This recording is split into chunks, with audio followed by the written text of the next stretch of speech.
Job. Satan challenged Job. Who was Job and how was he involved with Satan's challenge? Job lived about 3,600 years ago.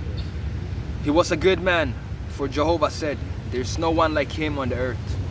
He's an upright man of integrity, fearing God and shunning what is bad. Job was pleasing to God. Satan questioned Job's motive for serving God. The devil said, "Jehovah, have you not put up a protective hedge around Job and his house and everything he has?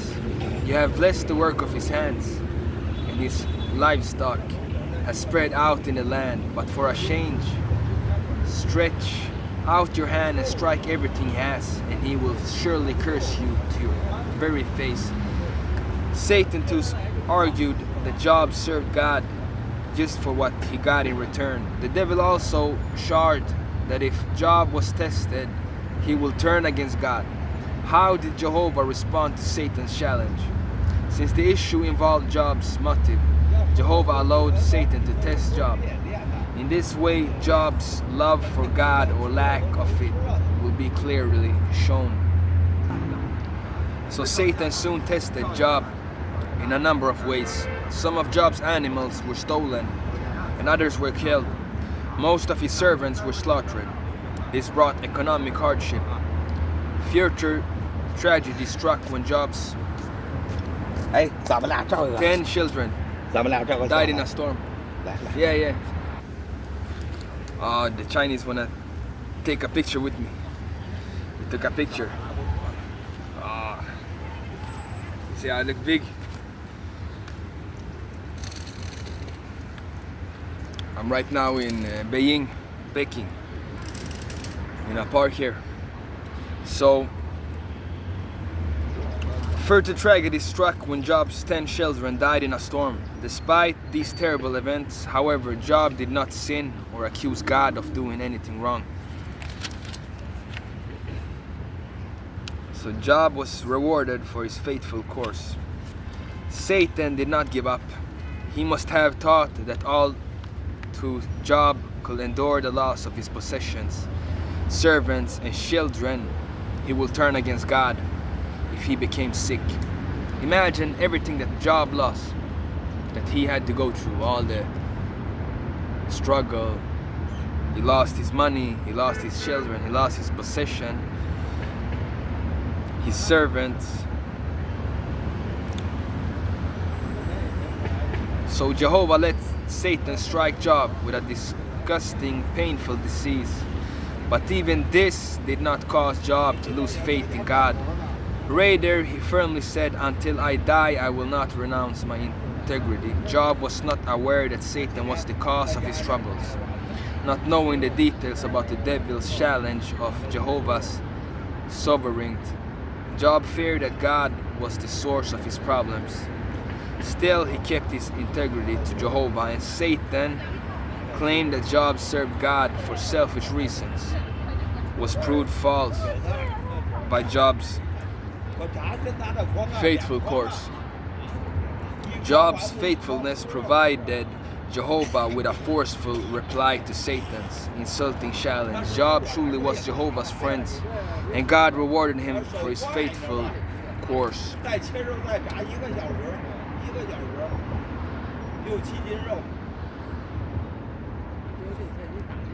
So God rewarded him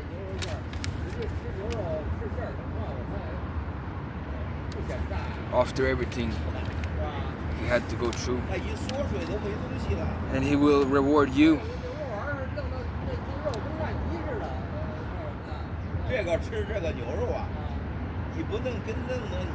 Satan, the devil, challenged God's sovereignty. Satan charged God with lying and implied that Jehovah was unfair in letting Adam and Eve decide for themselves what was right and what was wrong. After Adam and Eve sinned, and as the earth began to be filled with their offspring, Satan questioned the motive of all humans. People do not serve God because they love Him. Satan charged, "Give me a chance, and I will turn anyone against God."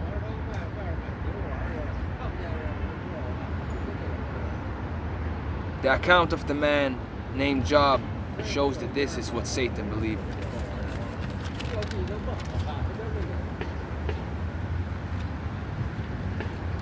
How are you involved? The issue of integrity to God that was raised by Satan was not directed against Job alone. You are involved. This is clearly shown Proverbs 27:11, where Jehovah's words says, "Be wise, my son, and make my heart rejoice, so that I can make a reply to him who taunts me." These words, written hundreds of years ago, after Job's death, show that Satan was still taunting God and accusing his servants. When we live in a way that pleases Jehovah, we actually help to give an answer to Satan's false charges. And in that way we make God's heart rejoice. How do you feel about that? Will it not be wonderful to have a part in answering the devil's lying claims? And if it means making certain change in your life, notice that Satan said a man will give everything that he has for his life. By saying a man, Satan makes it clear that his charge applied not just to Job but to all humans. That is very important point. Satan called into question your integrity to God. The devil would like to see you disobey God and abandon a righteous course for the difficulties arise. How might Satan try to accomplish this? As I discussed it in chapter 10, Satan uses various methods to try to turn people away from God. On the one hand, he attacks like a roaring lion seeking to devour someone.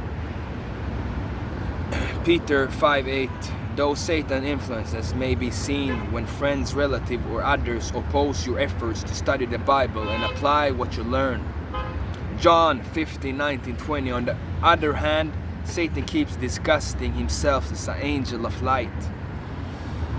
The devil can use subtle means to mislead you and learn you away from godly way of life. He can also use discouragement, perhaps causing you to feel that you are not good enough to please God. Whether Satan is acting like a roaring lion or posing as an angel of light, his challenge remains the same. He says that when you are faced with trials and temptations, you will stop serving God. Never. How can you answer his challenge and prove your integrity to God as Job did? Obeying Jehovah's commandments. You can answer Satan's challenge by living in the way that pleases God. What does this involve? The Bible answers, you must love Jehovah your God with all your heart and all your soul and all your strength. Deuteronomy 6:5, as your love for God grows, you will be filled with desires to do what he requires of you. This is what the love of God means, wrote the Apostle John, that we observe his commandments. If you love Jehovah with your whole heart, you will find that his commandments are not burdening. So you need to follow God, you need to fight for God, you need to believe in God, and you can't lose faith when you are going through trials and tribulations. God will take you out on the other side much more stronger. What are Jehovah's commandments? Some of those conducts that we must avoid. For example, note, shun what Jehovah hates. Here you will find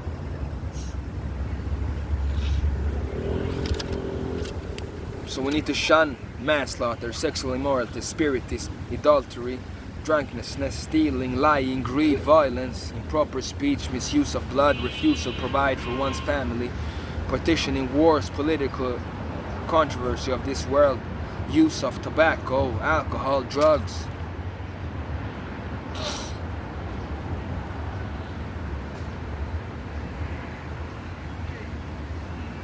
So these are practices that the Bible clearly condemns.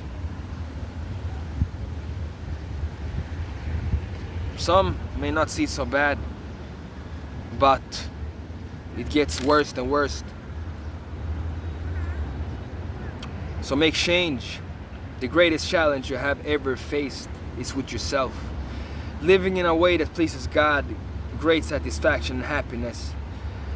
And it is something that is within your reach. How do we know that? Jehovah never asks more of us than we can do. He knows our potential and our limitations better than we do. However, Jehovah can give us strength to obey him. The apostle wrote, God is faithful, and he will not let you be tempted beyond what you can bear, but along with the temptation he will also make the way out, so that you may be able to endure. To help you endure, Jehovah can even supply with power beyond what is normal. Corinthians 4:7. After enduring many trials, Paul could say, for all things I have strength through the one who gives me power. I can do all through Christ who strengthened me. So of course, more is involved in pleasing Jehovah than avoiding things that he hates. You also need to love what he loves. Do you not feel drawn to those who share your views, interests, and values? Jehovah does too. So learn to love the things that Jehovah holds dear. Some of these are described in Psalm 15, where we read about those whom God considers his friends. Psalm 15:1-5. Jehovah's friend displays what the Bible calls fruitage of the Spirit. It includes such qualities as love, joy, peace, patience, kindness, goodness, faithfulness, mildness, self-control. Reading and studying the Bible regularly will help you to develop godly qualities, and learning what God requires will help you harmonize your thoughts with God's thinking. Isaiah 13:20-21. The more you strengthen your love for Jehovah, the greater will be your desire to live in a way that pleases God. Effort is required to live in a way that pleases Jehovah. The Bible likens changing your life to stripping off your old personality and clothing yourself with a new one. Colossians 3:9-10. But regarding Jehovah's commandments, the psalmist wrote, in keeping them there is a large reward. You too will find that living in a way that pleases God is richly rewarding. By so doing, you will give an answer to Satan's challenge and make Jehovah's heart rejoice. You can become God's friend by obeying him. James 2:23. Satan has challenged the integrity of all humans. Job 1:3, 10, 11, 2, 4. Proverbs 27:11. We must shun practices that despise God. 1 Corinthians 6:9-10. We can please Jehovah by hating what he hates and loving what he loves. Romans 12:9. Amen.